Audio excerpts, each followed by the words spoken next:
I'm going to call to order the Laramie Planning Commission meeting for January 27th, 2025. Roll call, please. Brian?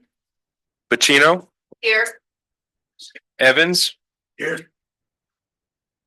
Madmore, Here. Heisler White is absent. O'Toole, Here. Schneider, Here. and Moody. Here. That's 6 present, 1 absent. Okay. There is a walk-on resolution that should have a change in the agenda to put it at the back end of the agenda. So are there any changes to the agenda? Do we have a motion to approve the agenda as presented? I'll move that we amend the agenda to allow an additional item at the end. A walk-on resolution. Walk-on resolution. Okay. All those, Second. you need a second? Second. Second from Donald. Yeah, Ryan. Can we get a number for it? Okay, it's One. it's walk-on resolution 2025-01 involving the designated use of discretionary funds. Like, okay, and for like 6B4, like where in the agenda you want it? Oh, at Yeah, like a specific number for it. 6B. 6B.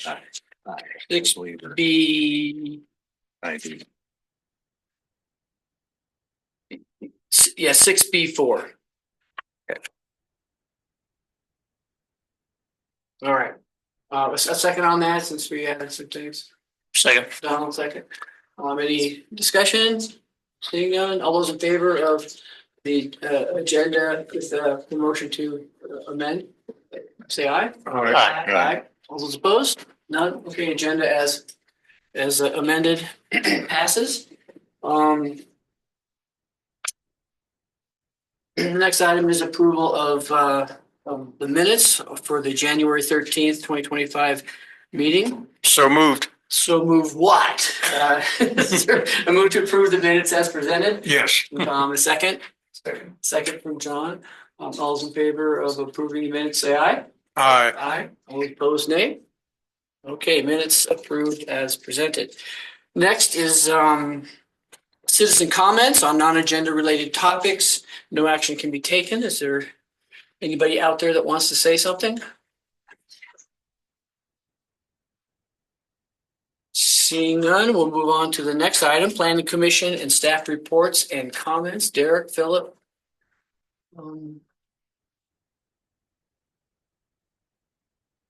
Chair Commission, just one brief announcement is if you haven't seen, we have a new / familiar face on the Planning Commission back. Sharon Bacino is our new Planning Commission member, filling our vacant spot that Sylvie had left from us a month and a half ago. Sharon Bacino is familiar with the Planning Commission as she served on the Planning Commission. Was the last time? It was about a year and a half ago, almost, was your last meeting. And so if you don't mind, I'm going to turn it over to Sharon, Chair, just to let her introduce herself to you as a commission and maybe tell us a few things about her for those of you that have not heard from Sharon Bacino. And otherwise, thank you for reapplying and coming back to this excellent board. Mm-hmm. Great. Well, I'm excited to be back, and I served with all of you, at least briefly, except John, so it's good to see you. I did serve until the end of, toward the end of 2023, and very much enjoyed my service there, but then I did take a position with the Interior Department for what ended up to be about a little over a year, and most of that time was in Washington, D.C. But I was working on community economic development, primarily implementing the bipartisan infrastructure law as it related to reclamation of abandoned coal mine lands. And so worked a lot with federal grant making, but excited to be back directly at the community level. And I had left my husband here and our home here. So he's glad I'm back too. Yeah. Yeah. So thanks. Well, Sharon, it's great to have you back. It is. It's I think we're a much stronger commission with you. So welcome back. Anything else, Derek or Philip? Okay, anything amongst the commission that we want to chit chat about? Okay, seeing none. Next item are disclosures, ex parte communications, and potential conflicts of interest. Any confessions? Seeing none. Current planning projects, there's no old business, but there is some new business. Next is CUP 24-06, 313 South Second Street, Range Coffee Roasting. Joe. Chair Commission, today we have before you the CUP for Range Coffee Roasting. Just to keep this short and sweet, we are recommending postponement of that. The reason being, this did go out in the paper for public notice. However, as you all know, we do have two other requirements for public notice, which includes a sign that has to go up on the property, as well as letters that are supposed to go out to adjacent property owners. Unfortunately, the sign and the letters did not go out in time, and in order to make sure that we adhere to the standards set before us by City Council and the expectations of the people of Laramie, we are recommending postponement until our next meeting on February 10th, where this item will hopefully come before you if that is the desire of the commission. And that is all I have, Chair. Okay, so any applicant comment? I wouldn't think so. Any questions, Tom? No, I see none. At this point, we have no real information to Okay, question just anything. going through the procedure, that's all. All right, so I'll make a motion Oh, to, wait, is there any public comment? Okay, Jake? Hey, Joe, sorry to let you sit down, but is this requirement for the signs and the letters a requirement that the city issues or that the applicant takes care of? So it is the responsibility of the city and the applicant. The sign goes up by the applicant. We did make sure that the applicant has a sign. The letters are our responsibility, and we just missed that deadline. So, Okay, thank you. Any other questions from the commission? Not seeing any public comment out there on this? Seeing none, is there a motion on the floor? I'll move to postpone a CUP for operation of a wholesale business in a commercial structure located at 313 South Second Street to the February 10th Planning Commission meeting. Is there a second? Second. Second from Jake. Final discussion? Seeing none. Roll call vote, please. Pacino, Aye. Evans, Yes. Matamore, Yes. Heisler White is absent. O'Toole, Yes. Schneider, Aye. and Moody. Aye. That is 6 yeses, 0 nos, and 1 absent.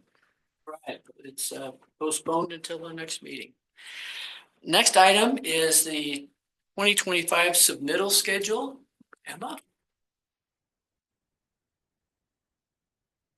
Honorable Chair and Planning Commission, the item before you today is the submittal schedule for the upcoming year, here before you for Planning Commission approval. It has not changed from last year except for updating the dates based upon the new year. This is both posted on the website under applications, fees, and submittal schedule, and it is used both publicly and internally. It lists the times that applications will be heard in front of Planning Commission and City Council, depending on the application. They're divided up by page, and it also includes the internal public notice dates as well, which is helpful. So please let me know if you have any other questions or clarifications. Any questions for Emma? Seeing none, looks good. Any public comment on the schedule? Seeing none, is there a motion? To, just to, For the requirement. I don't know, it's on the agenda, so. I'll move to approve the 2025 submittal schedule as submitted. Okay.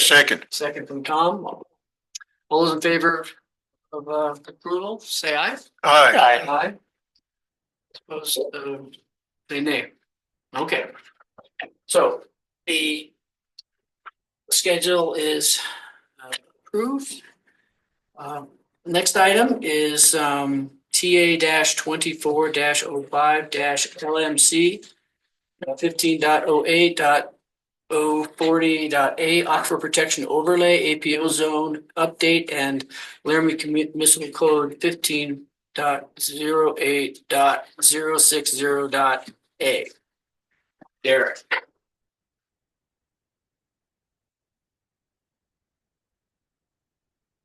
Once. Chair, Planning Commission, the item before you is a text amendment, so an amendment to the code related to the Casper Aquifer Protection Overlay Zone. For those of you that may or may not remember, the city of Laramie last year, at the end, well, it's the end of 23, beginning of 24, after about a year and a half of work with Albany County, completed an update to the Casper Aquifer Protection Plan. And during that time, the city of Laramie and Albany County worked jointly with consultants that we had hired, which was Stantec. And they developed not only the plan that was ultimately adopted by both the city and the county, the exact same plan was adopted by both. Within that plan were recommendations specifically related to the codes that were associated with the Casper Aquifer Protection Area. And so with that, following the adoption of the Casper Aquifer Protection Plan at the end of 2023, city staff, as mainly myself and our natural resources staff member Jay Smith, who is here today, right there, as well as working with Albany County and their planning staff. David Gerch is also here. We began kind of looking at the codes both at the city and the county side to try to understand what types of updates would be needed. Through that process, actually Albany County really kind of took the lead and started working on many of the updates that they needed to. And prior to us bringing this forward, have adopted code changes to their Casper Aquifer Protection Overlay that I will say mirror what you're seeing presented before you as the Planning Commission, and then ultimately that will be presented to City Council by ordinance. If you're familiar and if you maybe haven't seen that plan recently, I highly suggest maybe going back and looking at it. Throughout the plan, there are different recommendations based on updated studies that were completed since the adoption of the previous plan. There was new scientific information.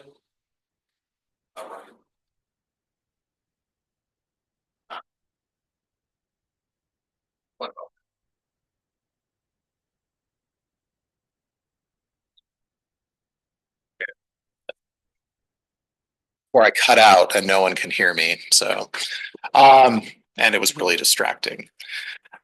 So to kind of come back, so within the plan, like I said, there were many recommendations throughout the plan. And so as the county was working on their changes, the city then began working on our changes. And so what we have presented to you is actually the updated version of the Casper Aquifer Protection Plan Overlay Zone text. If you recall, the city of Laramie has already adopted the new overlay zone boundary. We did that mid-2024. And so this isn't addressing the actual boundary of the Casper Aquifer Protection Overlay. It's just addressing the actual codes that are associated with that boundary. you'll see in the staff report, we've referenced some of the different plans outside of just the Casper Aquifer Protection Plan that somewhat relate to general protection of the aquifer, how housing relates to the aquifer. And so you'll see those within the study as well. And so what I now kind of want to get into is if you haven't looked, staff has provided you the whole chapter where the Casper Aquifer Protection Overlay Zone is found. And so if you kind of scroll through some pages, you'll see crossouts as well as bold and underlines that are included that show you kind of the changes that the city is presenting. I will not go through every single one of those tonight. But what I will do is kind of hit some of the high points and then kind of take questions so I can help clarify changes or anything like that. So you're going to see kind of throughout the whole document, just basic changes, minor errors, capitalization, punctuation, some sentence syntax things like that, basic grammar. You'll also see some changes to the Casper Aquifer Protection Plan being updated, right? Referencing this document that we've done, as well as boundary line changes that we've seen. We're making some modifications related to hazardous materials, vulnerable features, and wastewater facilities. We're tightening up some of those definitions and making some changes that were based upon the recommendations found in the plan. There is also just some clarity in that. There were terms that were used that weren't maybe probably the best. We are updating the process related to how you amend the Aquifer Protection Overlay Zone boundary. In the original ordinance, it was unclear that you were supposed to follow the way in which you modify zoning districts, which is by ordinance. There's no alternative methods. And so we just clarify that it needs to follow standard zoning procedure. For those of you that maybe don't remember that's something that would come to the Planning Commission for a recommendation and would go to City Council for 3 readings and a public hearing, and it's adopted by ordinance. So fairly stringent process. We have changes related to the prohibited use table. You'll see those are based upon recommendations from the plan. There are some updates to the site-specific investigation process. You will see some modifications to design standards for on-site wastewater treatment systems, specifically for the city that we do not allow septic systems within city limits within the Casper Aquifer Protection Overlay Zone. We have included that despite we do not believe that there are any within the city, but we are including that just in case if something crops up. We do not want those in there because we do have a sewer system that's available to people and we don't need septic systems within that area. We removed reference to what's called the 201 wastewater agreement. That was an agreement that used to be part of a joint agreement between the city and the county. That agreement no longer exists. And so any language related to that, we just removed from there so there was no confusion.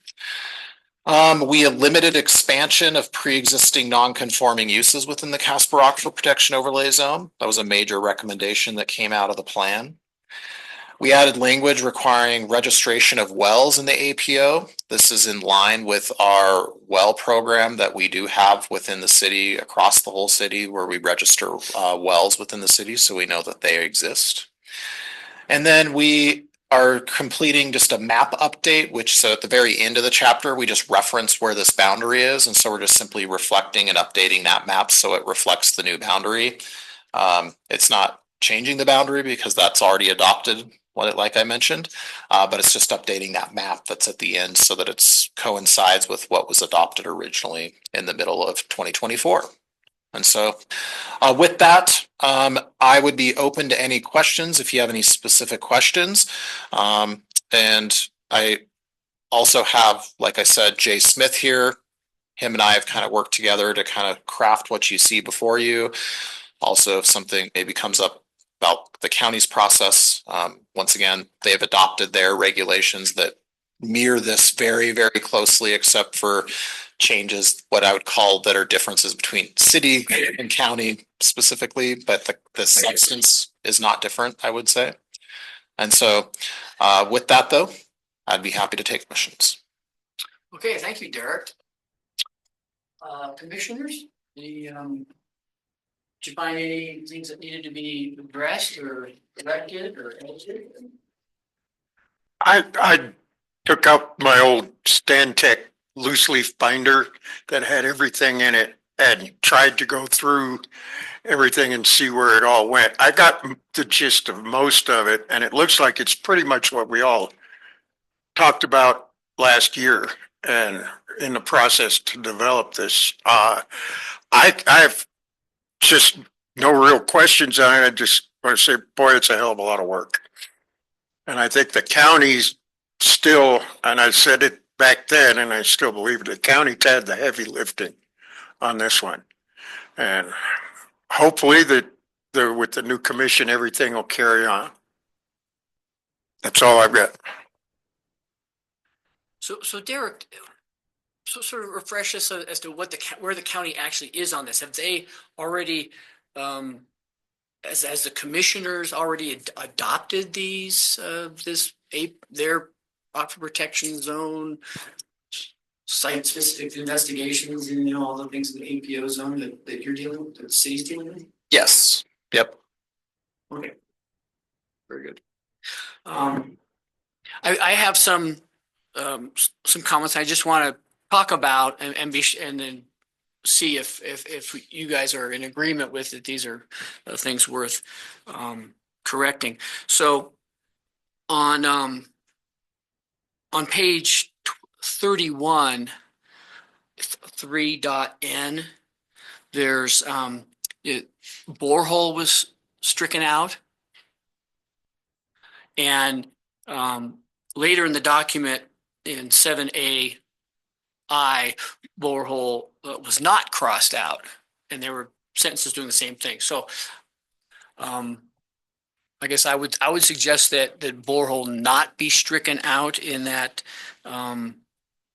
that text on page 32 or 31 3.n. Do you have any heartburn with it? Has to be consistent one way or another. And I would say that sometimes you have boreholes instead of wells out there. So yeah, I think we would say that deleting that on page 31 was an error, and we should make it consistent with the second part. So that'd be something that would make sense to us. Yeah. Okay. Jake had picked up on page 32. Yeah. Chair, just for maybe point of order, maybe if it might make some sense, thinking there's maybe you have a handful of these. Yeah, 4. If we want to group them all together, that would be fine in an amendment, or you may want to bring a motion to the table, which is your original motion to approve, and then make separate amendments one at a time if you feel like that's easier. It's kind of pick your poison, Chair. I would rather just put it in one amendment. All right, sounds good. And but I just wanted to have this dialogue with you on these things so that commissioners can see how it lies. So on page 32, 4-D, the language says qualified hydrogeologist, and this is with reference to how a landowner takes issue with the boundary. And so it's primarily a geological question of how many feet is a tank, that there's over 75. It's a geologic question rather than a hydrogeologist. Plus there's no real professional hydrogeologist out, designation. So I would suggest that you replace that qualified hydrogeologist with professional geologist. And then it's consistent with all of the other verbiage about the SSIs and so forth. Does that? Can I just ask a question on that? So is geologist a broader term so that it could incorporate somebody with hydrology expertise? Definitely. Yeah, In fact, okay. I mean, I'm a professional geologist. The hydrogeologist is sort of a self-described expertise within being a professional geologist. So I think it's and again, this question is is more about straight geology, but it's good to have, someone that's qualified in water related things too. Yeah. Chair, I just thought of something while you were speaking. Instead of just stating professional geologist, I would recommend we use Wyoming licensed professional geologist in the document. Okay. I think that would be just a more consistent term. I think it's achieving your same. Okay. Very good. Okay. Is that good? Is that good with folks? Okay. On page 36, on table 15.08.040A, prohibited uses, the first sentence on the UIC well item, it's one of the latter prohibited uses items. You're missing a word on that first sentence. It should say that after facilities that do. There's just a word missing. That's all, I think.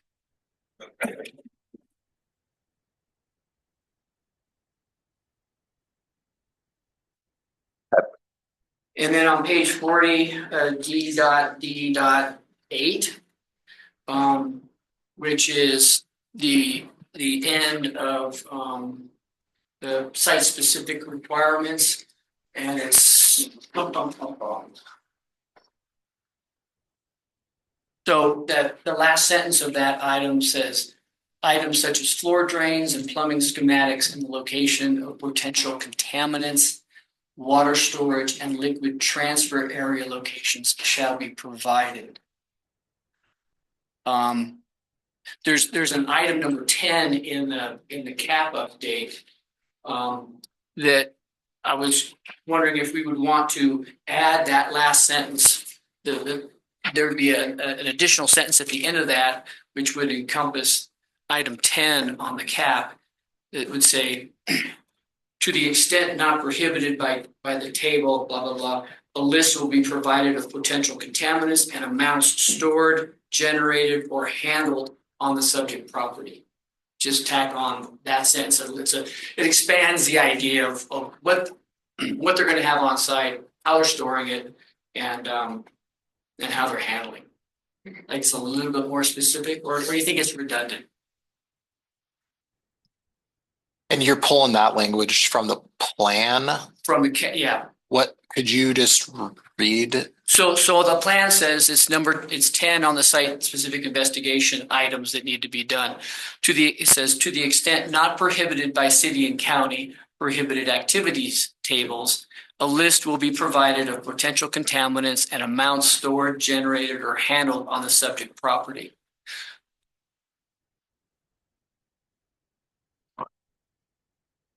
And I'm just getting rid of that introductory of language of city and county and just saying to the extent prohibited on that table that's presented in this. Chair, when you make your motion, let's just restate that so we get it for the record, so I get it properly put in here. You want me to say it now? No, in the motion. It's page 40, D.8.D8.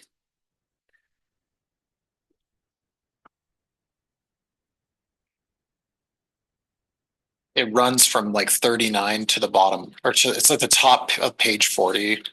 Member Schneider. It's like the cutoff. It's like hanging.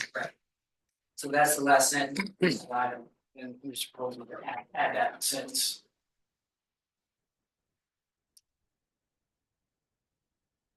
Okay. I think. Okay.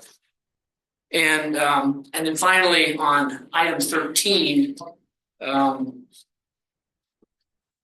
there's been some changes to the registration process. A new ordinance has been amended, and so there's some more recent language. And Jay, do you have some suggestions as to what would be more consistent?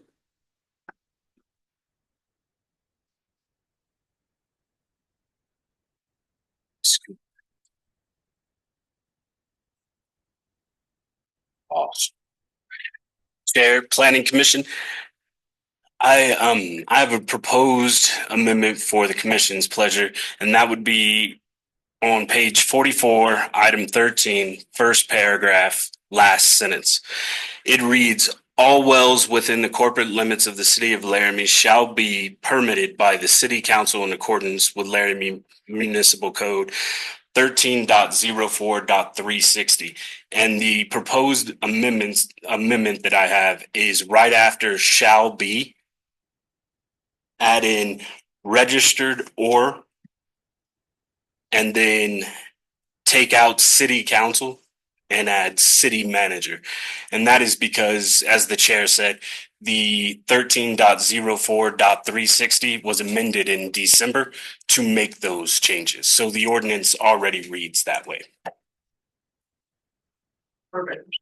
Well, I've got that. I'll send it to you. Those are the only comments that I have on this. I think it was very well done, Derek and planning staff. I think it was a really good job. I parrot Tom's comments. Any other questions from commission? Okay, so are there public comments on this text amendment?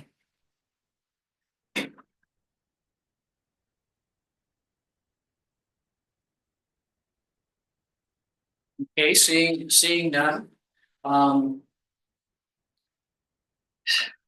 Any final discussion by commission? Seeing none, is there a motion?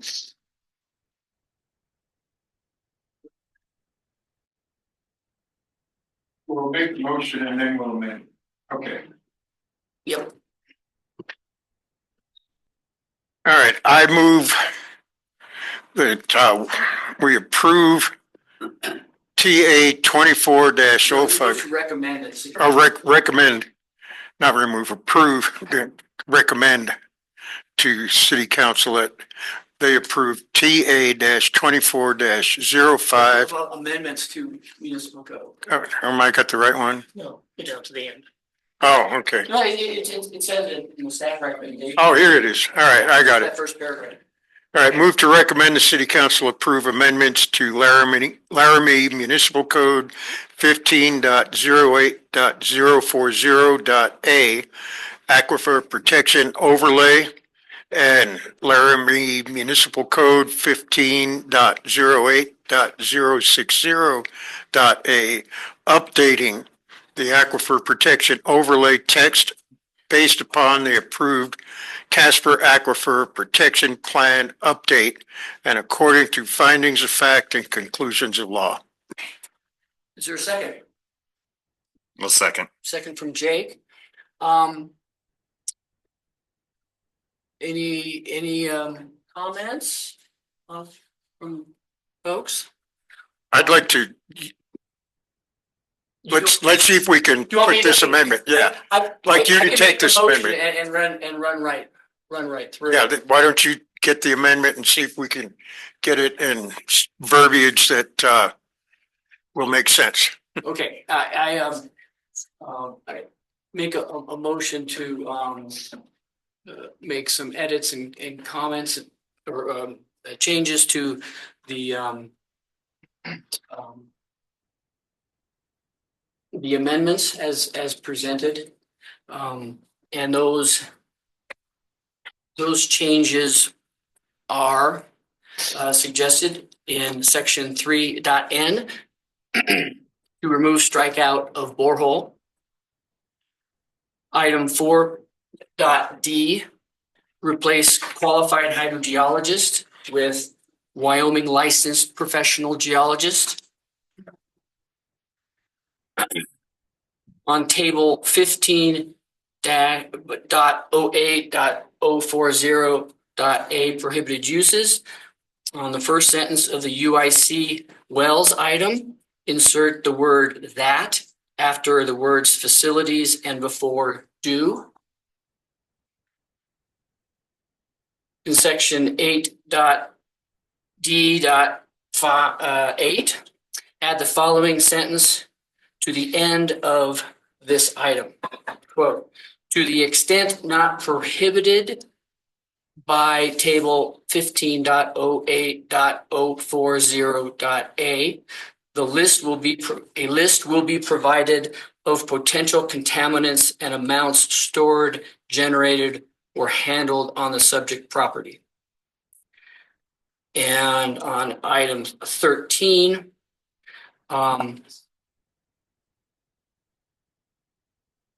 modify the last sentence to add,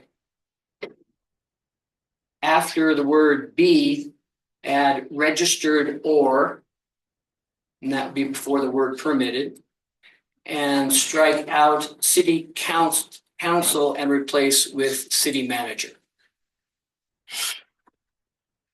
Is that your motion? That's my motion. I'll second it. Seconded by Tom. Any discussions by commissioners? Any problems, Ryan, with that procedure?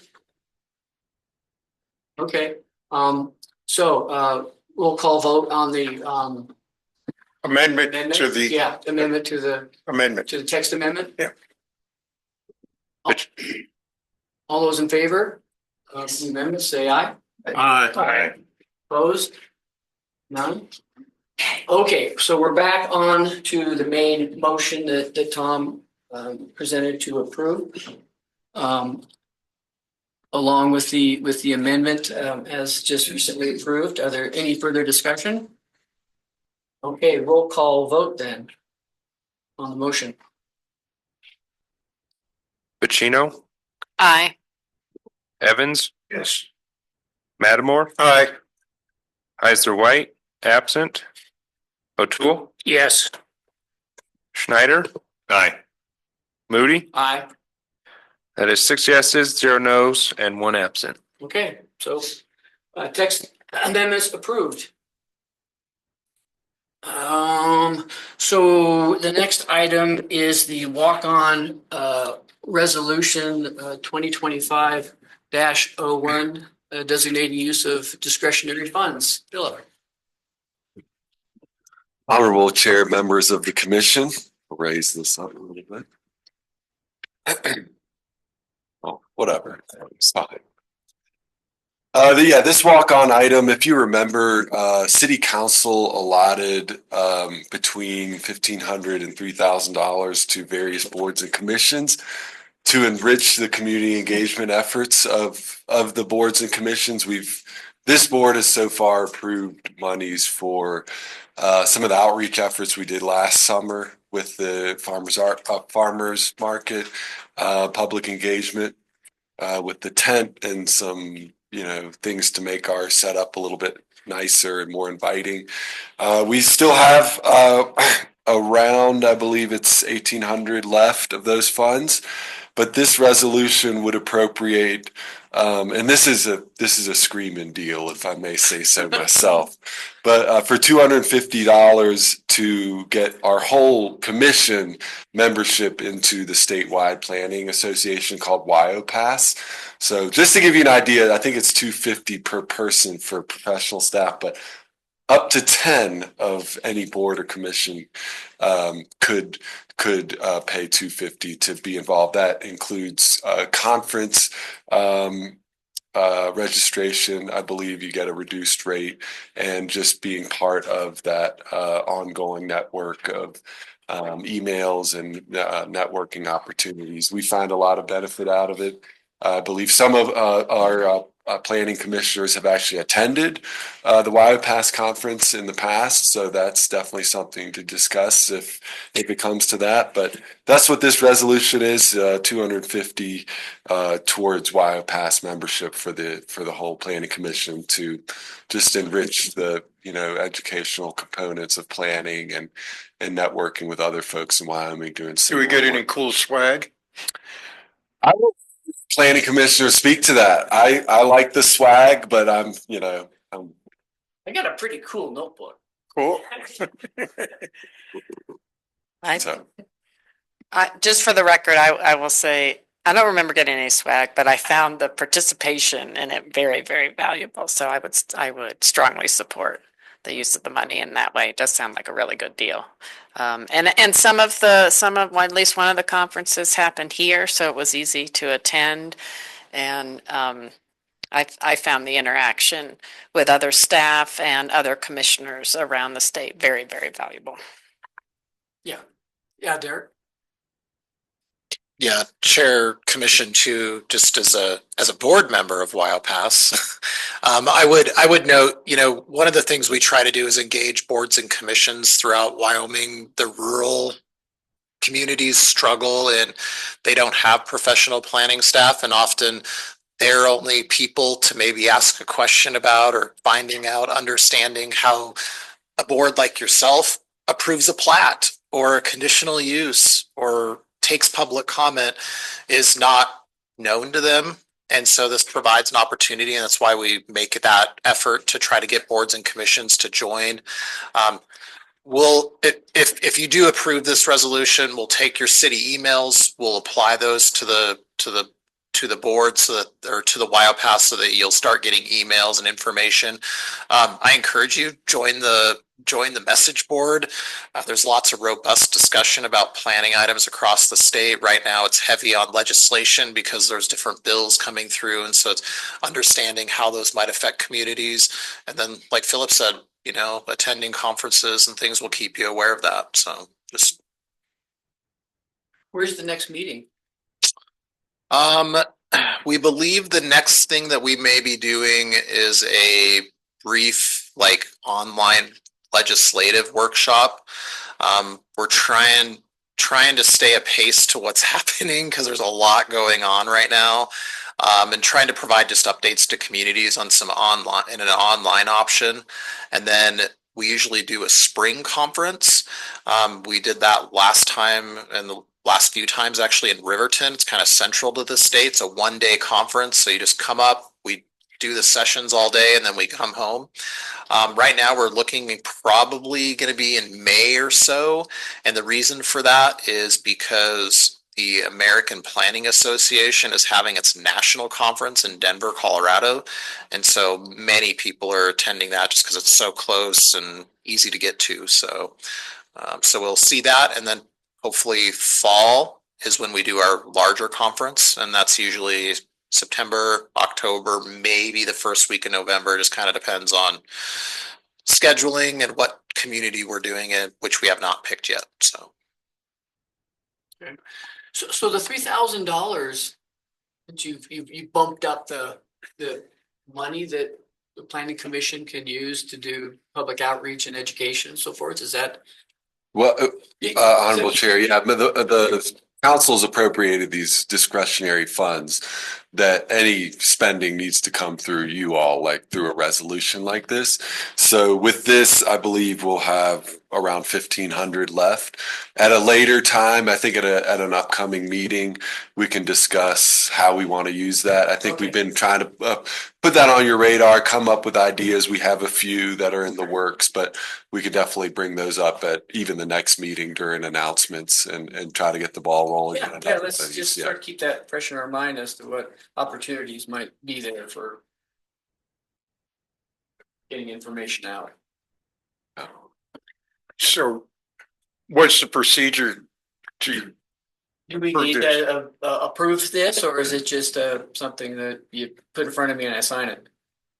Yeah, this is a resolution, so we do need a vote, correct? Yeah. Okay, Well, I'm prepared to move okay. that we approve the resolution as it was presented to spend $250 to add the planning commission members to WildPass. second? Okay, discussion amongst members? Seeing none, roll call vote. Is there public comment on the resolution? Yeah. Seeing none. Further discussion? None? Roll call vote? Pacino, Aye. Evans, Yes. Matamore, Yes. Heisler White is absent. O'Toole, Yes. Schneider, Aye. and Moody. Aye. That's 6 yeses, 0 nos, and 1 absent. Okay, we're well past. Long range planning projects, work session advancing the Reconnecting Communities grant with DJ and A. Philip. Just one moment. You want me to pull it up right now? Or just when they come up?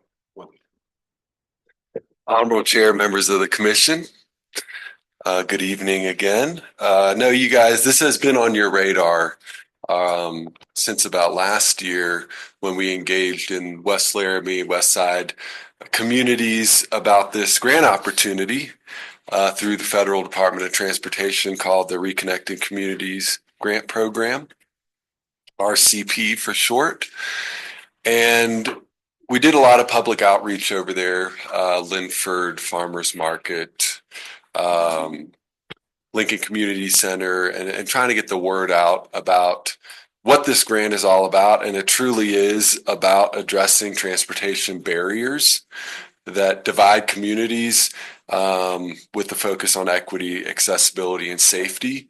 So as we all know, we have 4 very strong barriers between where Laramie proper, if you will, is located, and then West Side and West Laramie. You know, we got the railroad tracks, the river, Snowy Range Road.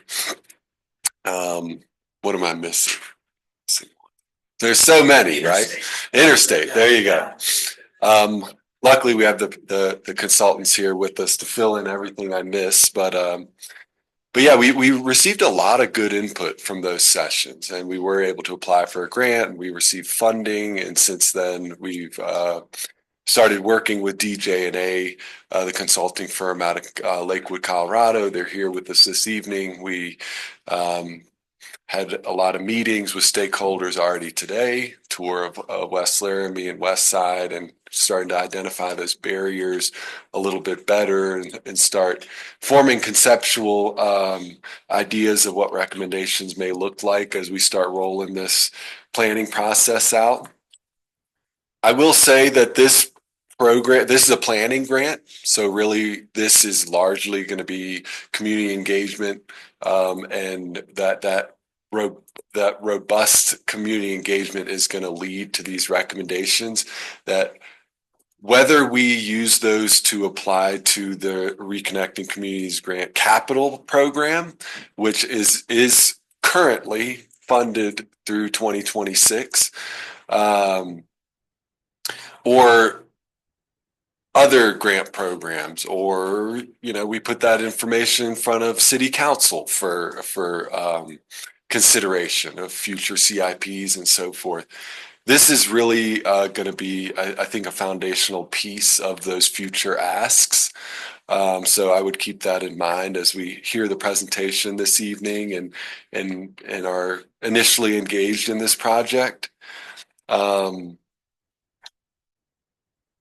So yeah, without further ado, I would like to pull up the presentation that DJ&A is going to work with us on.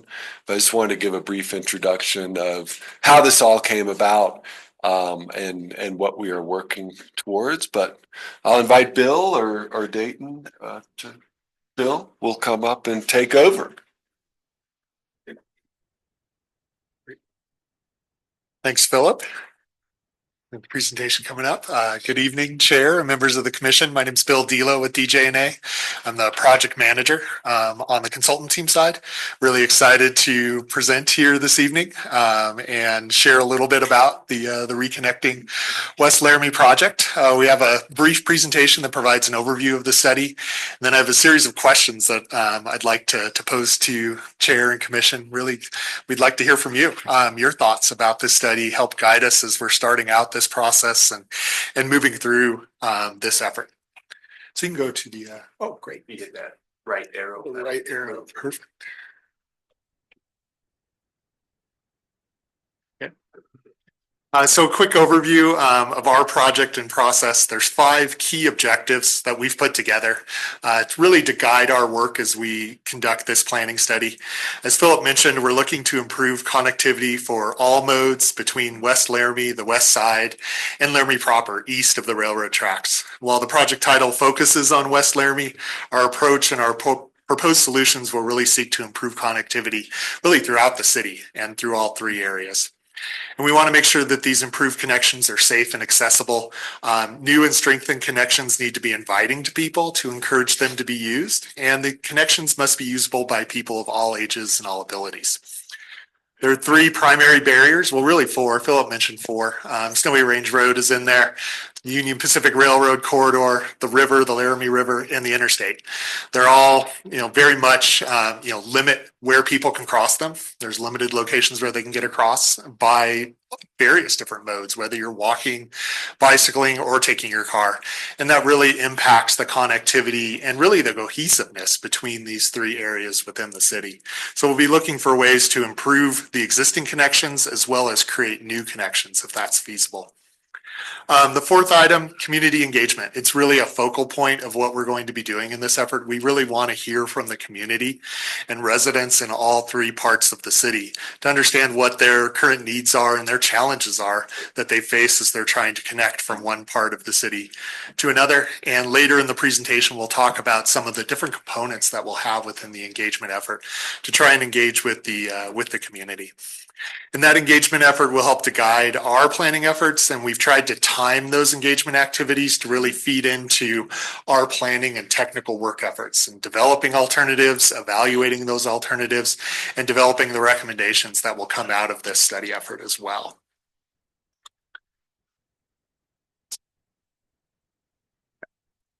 So this is our study area map, really highlights the West Laramie area in yellow, the west side in the pink, and highlights those 4 key barriers that impact individuals' connectivity when traveling east-west across the city. There's a lot of good north-south connections in these areas, especially the Greenway along the river, as well as other streets, but it really is difficult to move east to west from one side of the city to another, and that'll really be our focal point as part of this study effort. Next slide. So our scope of work has 6 primary tasks. We're kicking off and really moving through task 1, the investigation of existing conditions. We're here for a couple of days to conduct site visits and stakeholder meetings, as Philip mentioned. This presentation this evening to commission, and we're presenting to council tomorrow night as well, to receive input and feedback and really help us understand what conditions are out there on the ground today. The community engagement effort, as I mentioned, is a key effort in our process. This will be conducted throughout our study process and really help to inform our technical effort throughout the process. After we move through the existing conditions analysis, we move into the spring, we'll be looking to develop our alternatives, develop different improvement ideas, different concepts for improving connectivity throughout the project area. We'll then be bringing those alternatives to the community likely in the early summer time period, and using the community feedback and input on those alternatives to identify a set of preferred alternatives and recommendations within the study area. Then as we move into the fall, we'll be doing some conceptual design work and some initial cost estimates for those preferred alternatives. It really feeds into what Philip mentioned. If you were to pursue follow-on funding through the Reconnecting Communities grant program for implementation, that information would be usable for those grant applications in the future in 2026. And then towards the end of the year, we'll be looking to put together a final report documenting the study process, the engagement, as well as our recommendations. Move to the next slide, please. So we're really building, this effort really builds on prior planning efforts that the city's undertaken.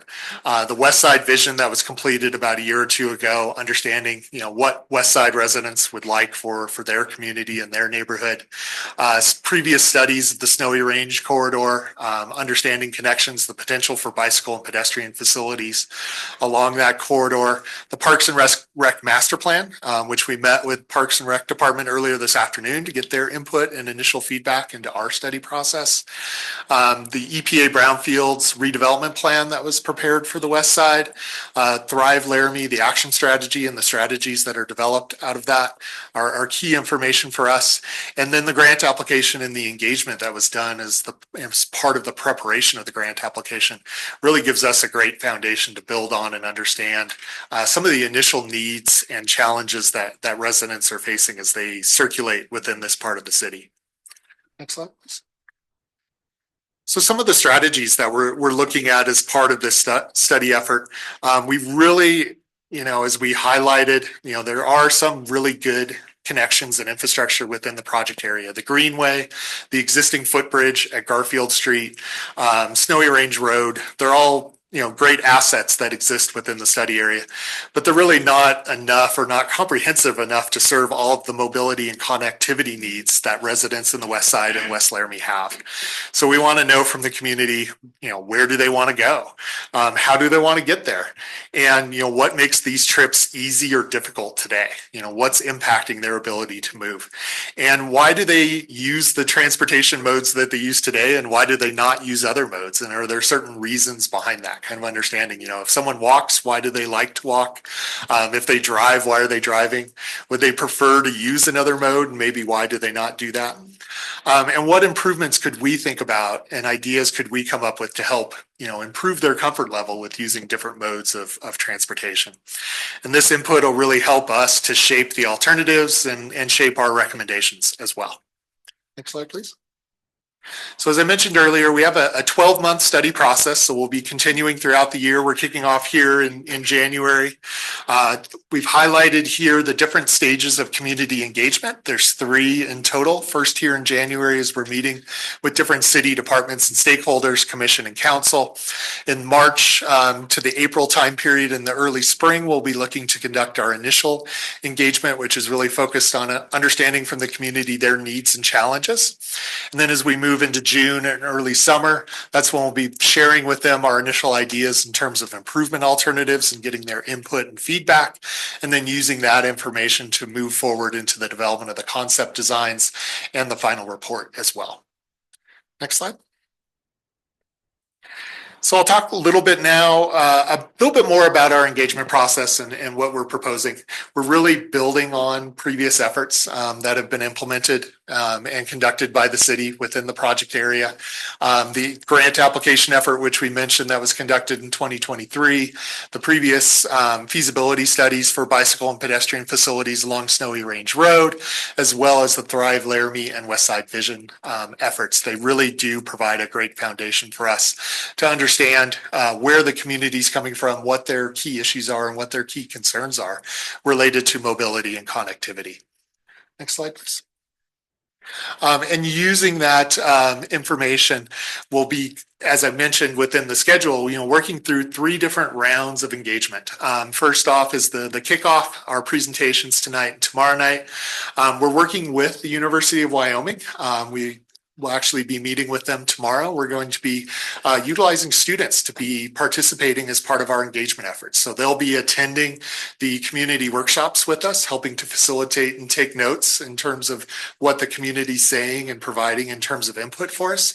We also want to conduct pop-up events at different activities, different locations throughout the city. So such as the farmers market in the summer, and the students will really help us in that process of being able to participate in those pop-ups, gather input from the community, and it really just helps to further kind of expand our person power to be able to get out and talk to the community. So I think it's a really great part of our process and effort.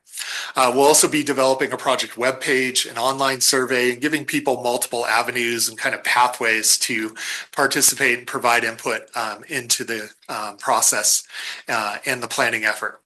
Round 2, which we mentioned is in the spring, will include additional stakeholder meetings, launching of that online survey, and then the public meetings and pop-up events where we'll start to have the community provide us input and give them those opportunities to share what their needs and challenges are. Next slide. And then round 3, as we mentioned, which would be in the summer, again, we'll be continuing to meeting with stakeholders, updating the webpage, having a second online survey for the community, provide input, and conducting additional pop-up events and public meetings with a real focus at this time on our initial ideas for potential improvements and potential alternatives, and getting their input to help us shape the identification of what the preferred recommendations are.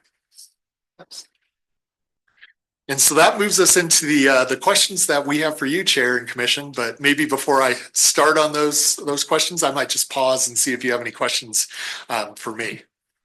Okay, commissioners, any questions for Bill, just off the top of your head? Just, how much of this is going to be focused on commercial development? Being an old businessman, I had a downtown business for many years. The accessibility from the west side to downtown is limited other than the bridge, which is utilized quite a lot in the summertime.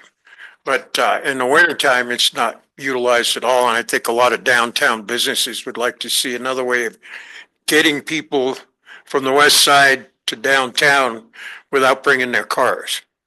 So another footbridge or something. And I don't know why Snowy Range has never really taken off as commercial development, probably because it's limited access from the rest of the city. So it's easier for many people to go to Walmart than it is to go across the river to Snowy Range. So how much of your efforts will be focused on commercial? Yeah, I think it's definitely a key element of what we're looking at. People being able to access downtown, the restaurants and the businesses downtown. We've heard a lot in the previous engagement, being able to access grocery stores.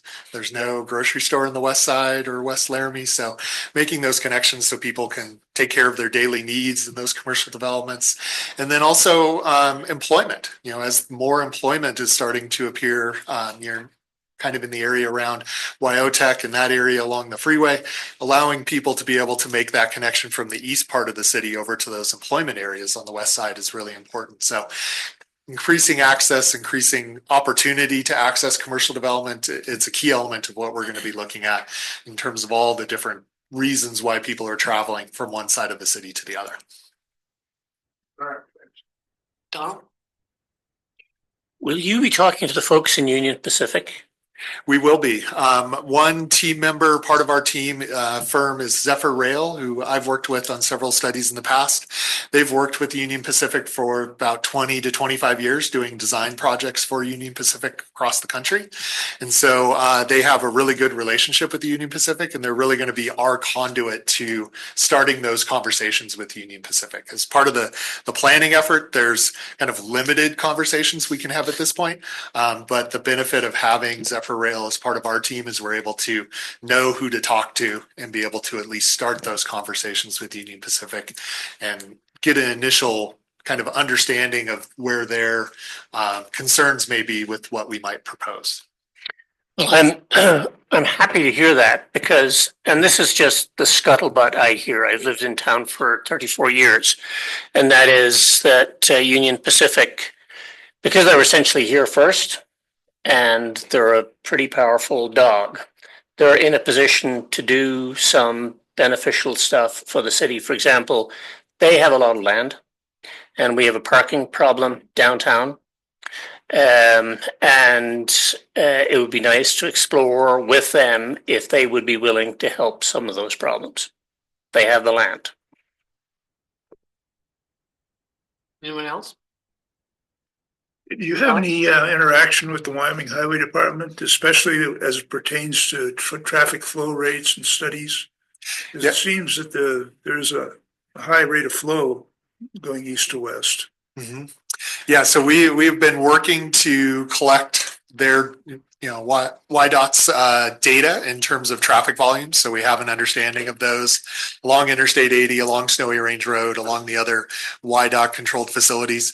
And they'll be a key stakeholder as part of this process. And I think as we go through our efforts, we'll be looking to meet with them and talk with them about, what their future plans might be for their facilities. And as we start to identify potential ideas, potential improvement options that either cross their right of way or utilize their right of way, we're going to make sure that we talk to them and get their feedback on those types of improvements as well. So it seems like the focus will be or should be getting people from West Laramie into the city, whether it's downtown or other places to the east end of the city, as opposed to main Laramie to West Laramie. I mean, the commercial part that you talked about makes sense, but this is really the focus of getting West Laramie into the city. And so I would think that the pop-ups and the engagement should focus on what the West Laramie people are saying that they need to function in a more integrated way in the main part of Laramie. I agree with you in that. Yes, I think West Laramie to Laramie proper is one of our key connection points. It's also key too for the West Side neighborhood and their connection across the tracks as well. So we will be looking to talk to. They just don't have as many barriers as West Laramie has. Yes, so they're dealing primarily with the railroad tracks. Yeah, is that one, but it's still a fairly wide and significant barrier. So it will be both, because I think we do want to hear from both communities and both neighborhoods in terms of their connectivity. And as we may identify those connectivity improvements from West Laramie to Laramie proper, a lot of those may travel through the West Side neighborhood. And so, yeah, so understanding where, kind of that neighborhood and that community sits with those types of improvements will be important for us as well.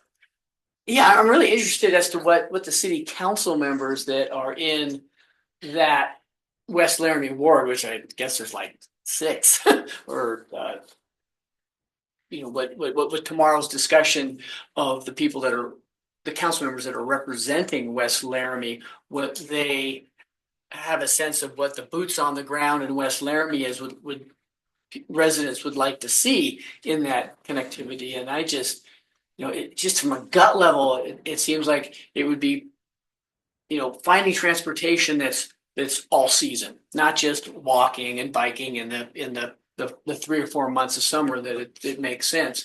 But how do you get people in automobiles or in buses or some public transportation service that gets people that just maybe don't have cars, or cars that run, West Laramie is a very unique community, and I'm sure they have some very strong opinions about how they want to interact with main Laramie. So yeah, Yeah, pave an alley and see if they want to express their opinions.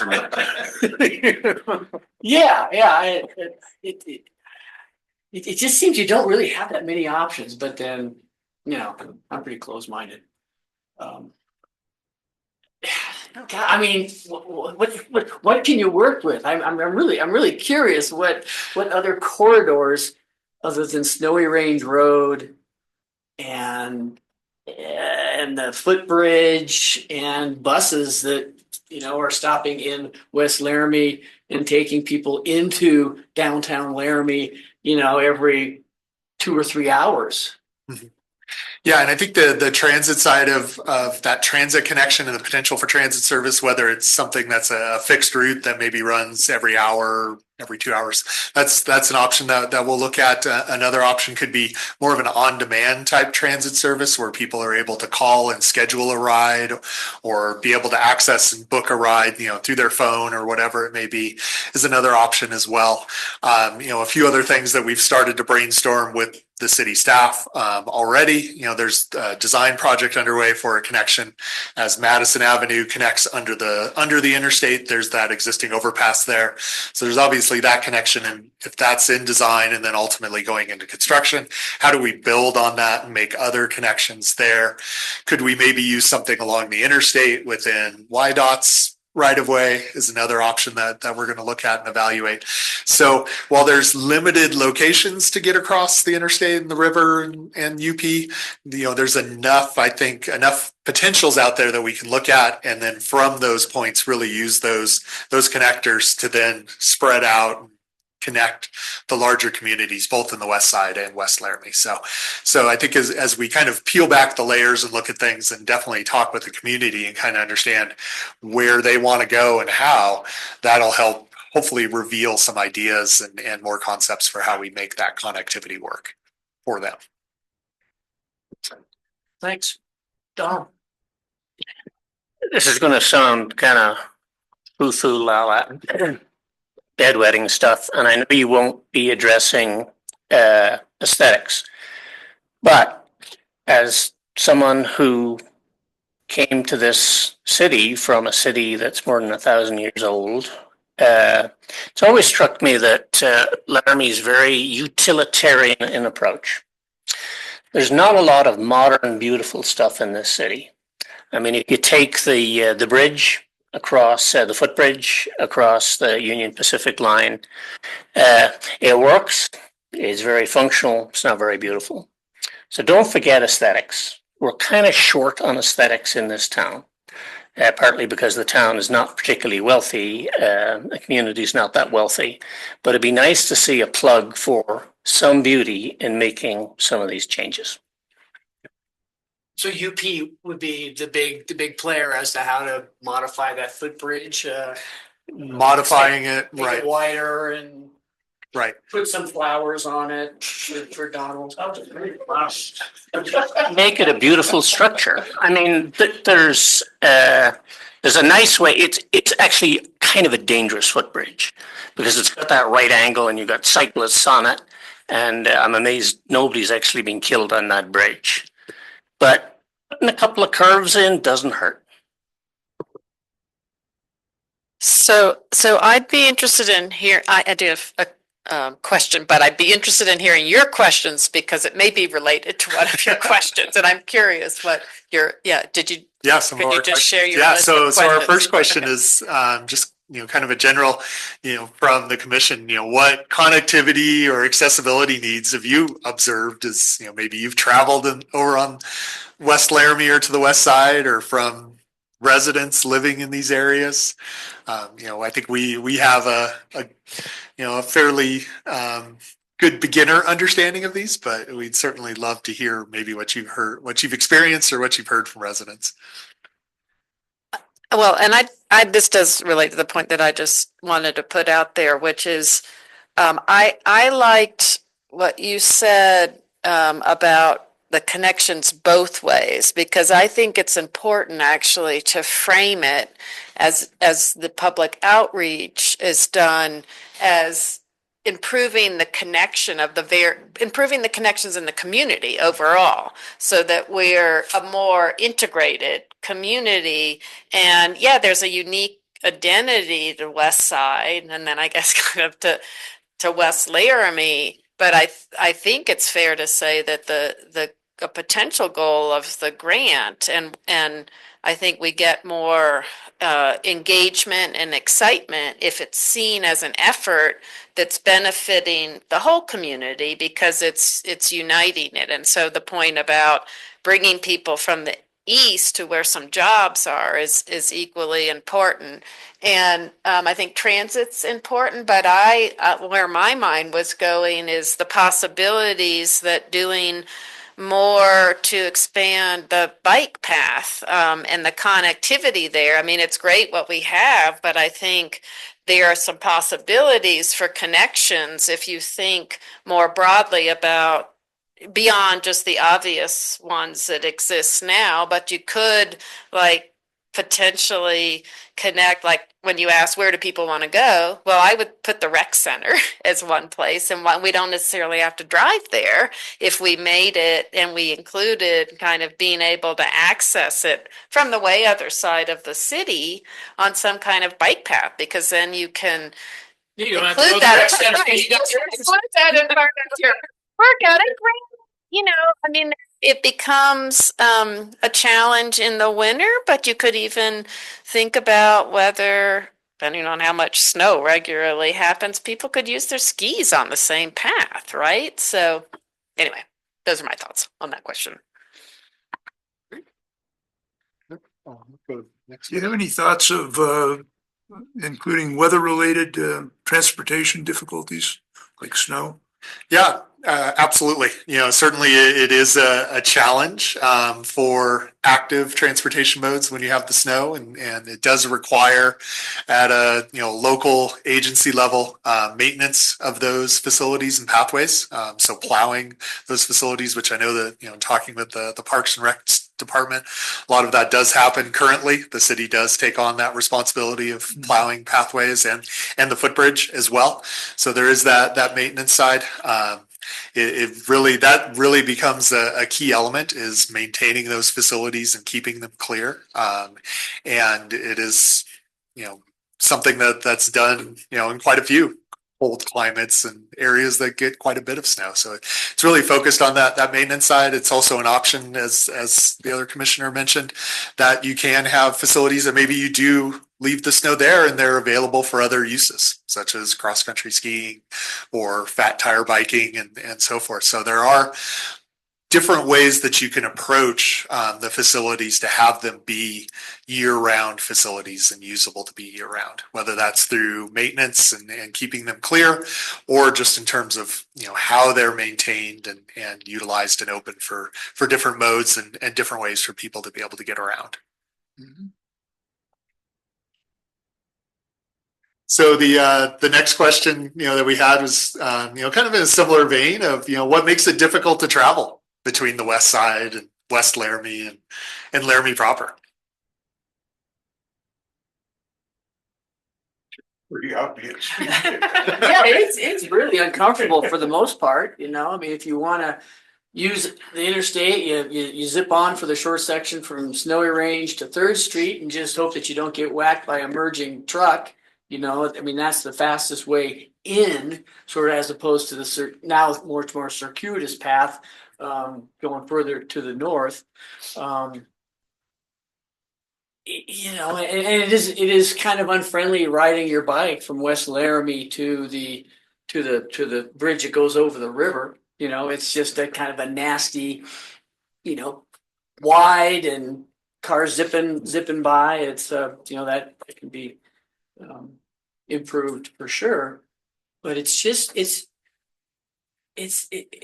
tough. I'm really scratching my head, how to serve West Laramie as to what they want. What they're the ones that know what the difficulties are. It's difficult. I live here in town, and about the only time you go out to West Laramie is to stop at the fly store and maybe get some gas before you go up to the Snowy Range. I mean, it's just yeah. Well, I kind of see it as an opportunity, though, and it goes back to this connection idea because, and I think this personal bias, I think you're building stronger connections if you focus on the non-vehicle kinds of transportation, because it's a small enough community to integrate, and so I think you have to make the travel safe. And I mean, and I guess a lot of the year you do have to deal with the winter, but a lot of people who live here get outside in the winter. Well, but what are the demographics of West Laramie? I don't think it's a bunch of young people in West Laramie. I think it's probably a much older community that isn't cross-country skiing for the most part. I might be more active. Right. Going to the events we did down there, I'd say West Side would be more active than West Laramie. Mm-hmm. Exactly, but they have an immediate access to downtown. They go over the footbridge. Yeah. Boom. That's kind of an easy. That's right. And I'm making the footbridge a better place to go across makes a lot of sense. But for West Laramie, right, people, and it's I different. guess I'm thinking yes, and I think that's an important point. But if we're talking about building connectivity in the entire community, then we are interested if you create the opportunities for people, and it is a certain demographic, but maybe there's like kind of it becomes a loop that's comfortable to do that connects into West Laramie, then they're more business. I mean, it creates the opportunity to have more business opportunities, and then that part, West Laramie doesn't feel as isolated from the larger community. So. That's No, brainstorm. I agree, you create it and you invite the participation of those more, young recreational sort of opportunities. I'm just saying, don't, talk to the people in West Laramie. And ask them absolutely. what they want. Absolutely. Next question. Yeah, and the next couple questions go to that, talk a little bit about the community engagement. You mentioned certainly the residents in West Laramie. Are there other kind of community members, community voices that we should be trying to, make sure that we engage with as part of this process? Donald? It'd be good to talk to students, if there's a way to do it. I don't know where students are mostly concentrated. I think a lot of them are on the east side of town. I don't know what the concentration is on the west side of town, but clearly that's a problem getting across in an expeditious way to get the class. And you might also want to talk to the biotech students and ask them to slow down a little bit. They don't want to ride the bus. We go to the next one. Community voices. We talked a little bit about some of the past planning projects that have been put forth within the city. Are there any that come to mind that were really successful in capturing community input, getting the community to participate? Anything that we can learn from past efforts that maybe the city is engaged in? I think the event we held down at Lincoln School was really amazing. We got a lot of people in and we heard a lot of opinions, and I think it was well worth it. And more like that would do better to get, there's another school up, the elementary school on the west side. You might be able to get some people from the west side involved in it, but I mean, from West Laramie. I get the two confused a lot, but I thought the Lincoln School event was really good. And the slushies were another good idea too. That really got them. But I would say an event like at Linford or someplace in West Laramie, as opposed to some of West Laramie to come to West Side. Yeah, that makes sense. No, that's great. Next. I think the best, the planning projects that has gone on has been the new viaduct and 130, 230 changes that were made. So take a look at those. And, understand that. Yeah, I think you'd find that there's a lot of pluses there that people don't recognize. Mm-hmm. There are a lot depends on what happens with the brownfields. If that can ever get off the ground, that's a nice big chunk of land that a lot of things can happen on there. And I know we've had proposals or visions of it before, so I'd like to see if something there could go on. The people in West Side are very nervous about that, and you might want to talk to them about that. I got that a lot from the events we went to. Absolutely. And kind of related to that, what aspects of this project do you think might be contentious? Why? No, it's Laramie. That was great. So I don't know if this would be a proper place to put this question or this comment, but I mean, as Sharon was saying, and Chris, I mean, I think the opportunity for connectivity is good, but I think the question of why are we connecting? Is it for people to walk all the way across town for groceries? That's probably not going to happen. Is it recreation? We've got the Greenbelt, we've got the North Trail. They get used a lot for recreation, but I think if we're trying to foster a environment where people walk on a daily basis, the services are too far spread apart, and that's not realistic. I mean, my kids eat a truckload of groceries a week. I'm not going to walk to the store and carry bags of groceries home. So I think that's something to consider as you're as you're going through and under trying to figure out how, the connectivity works, how wide is it, kind of what it looks like. Yeah, I don't think walking and bike paths are the primary service to West Laramie. That it's got to be some kind of vehicle thing that helps them get to services in Laramie on bad weather and when they have compromised vehicle abilities. It just seems to me like the biggest hurdle that West Laramie have, because they don't have a lot of services there, but they're going to have to drive all the way to Walmart, and I just don't know how you can second prioritize the vehicle part of how to get people where they need to be in Laramie. Well, that's why I think commercial development is the priority for the entire west side and West Laramie. You mean how to stimulate commercial development in West Laramie? Yeah. If you can get commercial development, you all of a sudden ease the need to go all the way to Walmart to go grocery shopping.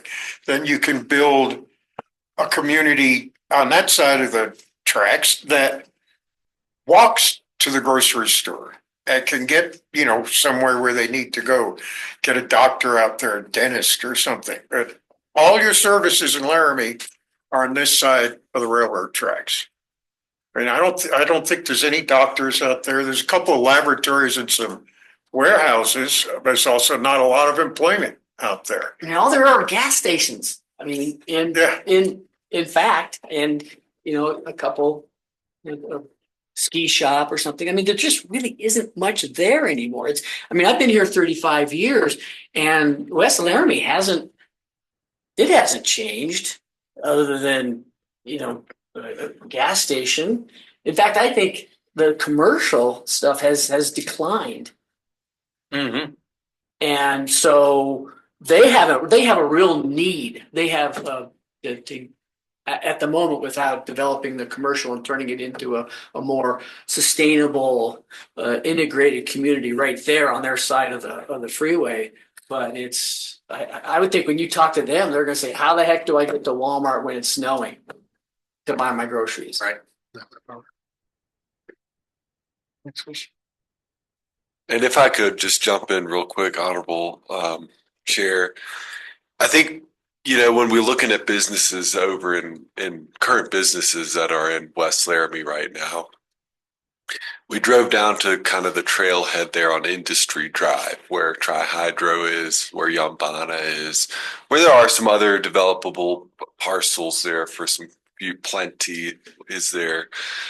I say, like, when we're thinking about this, there are businesses that, want to locate to areas that are better accessible than just by vehicle, right? I think those are some good examples of where there are. I mean, there's folks at Tri-Hydro that do the reverse commute, right? Where it's not east or west to east, but it's really the opposite way.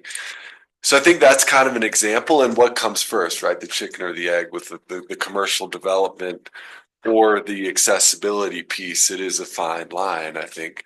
But I think that is an often overlooked area of West Laramie, is that, those tracks that are still available down there for businesses, and Wyotech as well. We kind of joke that it's a pretty auto-centric group of folks there, but are there other connections, right? Like, where, as we go through this project, we'll be doing some modeling, and where are all of those students and future students? I mean, we're looking at a double enrollment there is what they're projecting in the next 10 years, I think, is what they're looking at.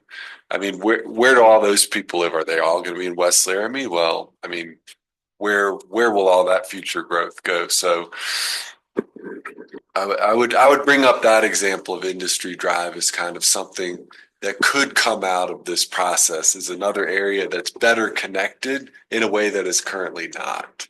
So do you piggyback with Wyotech from the standpoint of transportation?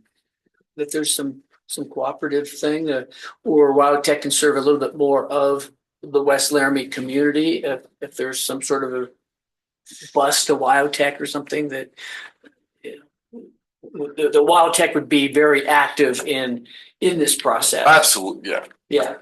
Yeah. I think that possibility exists, and certainly those opportunities for, kind of public and private partnerships with biotech, maybe with the university, maybe with other businesses are certainly things that we're open to and would certainly be interested in as we go through this engagement process and talking with folks, certainly things that we'd be open to. And I think it's great to hear, that the city would be open to that as well.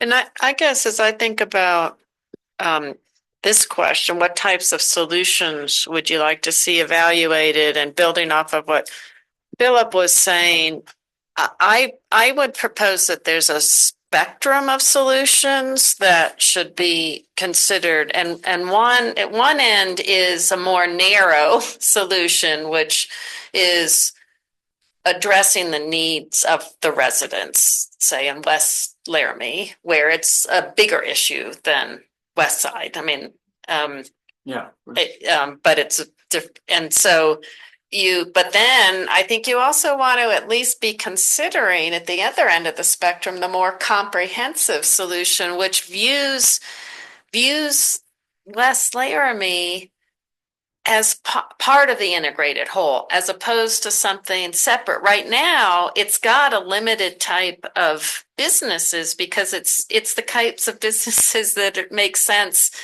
at a exit to the interstate, right? But there is the potential to integrate that into the larger community, and those kinds of solutions, I think, become more of, maybe you could integrate and this is where the Parks and Recs plan is really important. Maybe there's at least the possibility I'd like us to think about that you integrate the different pieces of trails that we have that are great into a larger network that's connecting the different pieces of the community. So those are the two ends of the spectrum. So solutions, and I would like us to think about that, and there's some things in between that like mix a little bit of just addressing some of looking at it from the West Laramie residents' perspectives, but also thinking about the larger integrated communities perspective.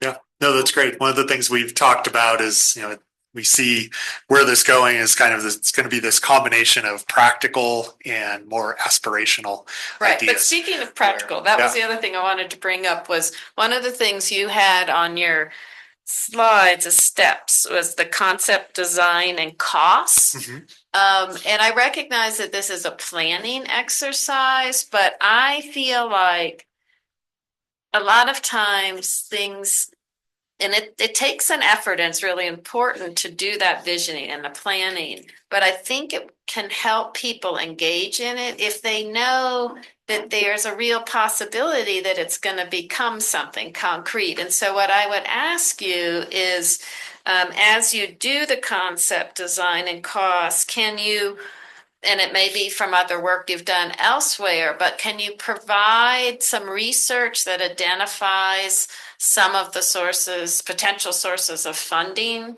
that would allow us to meet those projected costs? Yeah, absolutely. Yeah, because that's a key component of where the money comes from to be able to then actually build things and operate as well.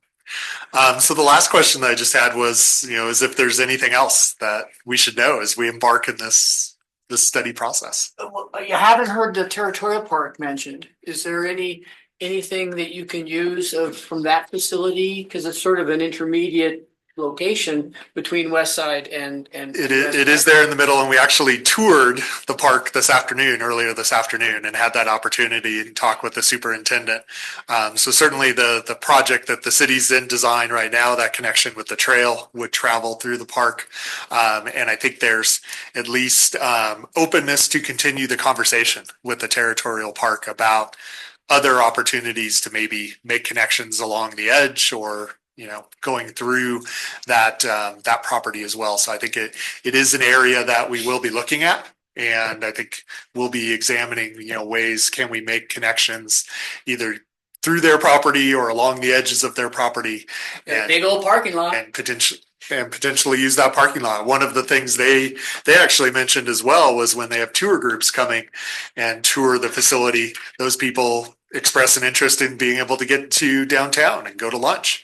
And so as we look at options like shuttles or transit services, could the state and the park be a partner in that as well, and could be another avenue. So it is, I think, I'm glad you brought it up because I think it is an important element because it is such a key area right in the middle, and they could be a partner for what some of the ideas and recommendations that we come up with. Cool. Donald. You were talking about, or at least Philip was talking about the barriers we have, and one of those so-called barriers is the river. It's always struck me that, although it's got better in the last, 20 years, Laramie has kind of neglected or not focused on the asset that is the Laramie River. And the parks folks and trails folks have done a good job in drawing people's attention back to the Laramie River. I'm always jealous when I go down Fort Collins. I know it's a bigger river, and see what they've done with the Pooter flowing through town. I mean, they've really used that and exploited it and used it as an asset. So I hope you just don't see the river as an obstacle or an opportunity for sure. I was talking to somebody 2 weeks ago and they said otters are now coming back from Colorado into the river. And that's a really, really good sign. And anything that you do that can kind of highlight the river for both residents in town and for visitors to town would be really helpful. And that is something around the waterway. Is there's certain pots of money that are particularly relevant and could be used for the project if it is in fact doing the kinds of things that are, protecting and utilizing the river, the waterway. So I think that Bringing you back from DC was a good idea. yeah. She knows where all the money's in here. Yep. Very good. That concludes it, Chair, members of the commission. Thank you. Mr. Chair, there's Yeah. people in the audience. Wonder if any of them would like. Yeah, if there's anyone that wants to pose a question to Bill or a comment. Okay. Well, thank you, Bill. That's looking forward to seeing what comes out. And Great. Thank you. thank you. Yeah, Ryan. Nancy Sindelar online has a question or comment she'd like to do. Okay. Nancy. Just let her into the room for a sec.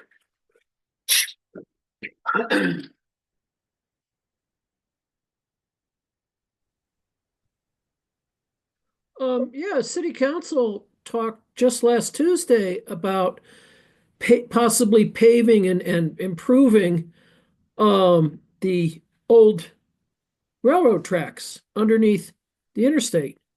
The city does have the right of way to that. And I haven't heard that brought up here. And that was just brought up last Tuesday. Now, when I lived on the west side, I used to cross country ski out to the airport and back in the middle of the night when there was along the right of way. The maintenance of way, the tire tracks, because it held snow real good for like a week after a snowstorm. But considering making a non-motorized route that runs underneath the interstate, it's not wide enough to make a street out of it, but to make that, I think that should really be included in your conversation. Because about 30% of the people in the United States do not have a driver's license. They're either too young, too old, adjudicated, disabled, can't afford. There's a lot of reasons for people not having a car. And I think you should pay attention to that because it is a safe way to travel from West Laramie to downtown. I know that's the route I usually take if I'm going to a meeting like out at the fire substation or out at the elementary school. Because I don't have to worry about it at night or dealing with cars. I can just ignore them. Thank you. Thank you, Nancy. Honorable Chair, if I may just respond to that. I'm glad Nancy brought it up. Yeah, we'd be remiss not to mention the connector project that is going on. Is that Ms. Sindelar was referring to what council was talking about, I think 2 weeks ago. So that project is basically, that Madison Street connection from Adams Street all the way to Snowy Range Road. So that where it goes under the interstate, it goes over McHugh, goes over the state land, goes over the bridge, the over the river there, and then ends up right there by the Flint Street. Essentially, if you went straight on that corridor, you'd hit Flint Street. Murdoch's is on the left there, and it's that little street which is not well known as a trailhead, but it is a trailhead. A lot of people go fishing there and stuff like that. But that is that is a different piece to this, and it's just that study is just on that corridor, but it's construction drawings are going to result out of that plan, right? So they're studying whether that bridge is structurally secure over the river to, be still used, and, what it would take to, put the shared use path all along that corridor from Adams to that trailhead that's off of Snowy Range. So that is in the works, and that's drilling deeper than this study. We're doing a planning study. They're doing construction drawings, which then could be funded at a later stage. So that is a piece, and we'll definitely be bringing that up as we move through our public engagement process. But I think there's a lot more to get to there. Where do you go from the trailhead? Where do you go when you're on Adams Street? I mean, there's a lot of work to be done there, but I'm glad that was brought up. Right, because but that's an important, I mean, it almost is, and is that, is that just in planning, or it sounds to me like that becomes a foundation that feeds into this discussion about then, given that that's happening, what more can be done? Because that's tremendous. And I might even think about, as the public outreach is done, people don't, I mean, some people may know about it, but a lot of people wouldn't, and that might be a place to start if it is something that's already kind of happening and further along in terms of engaging people. And then there's this planning, this effort that's looking at it more broadly, building on that. That's just one thought. Or use it as a catalyst. Yes, exactly. Okay, are we safe in need? Okay, is there a motion to adjourn? So moved. A second? Second. Second from Jake. Okay, all those in favor of adjournment, say aye. Aye. Those opposed, nay? Okay, we're done. Adios all. Thank you.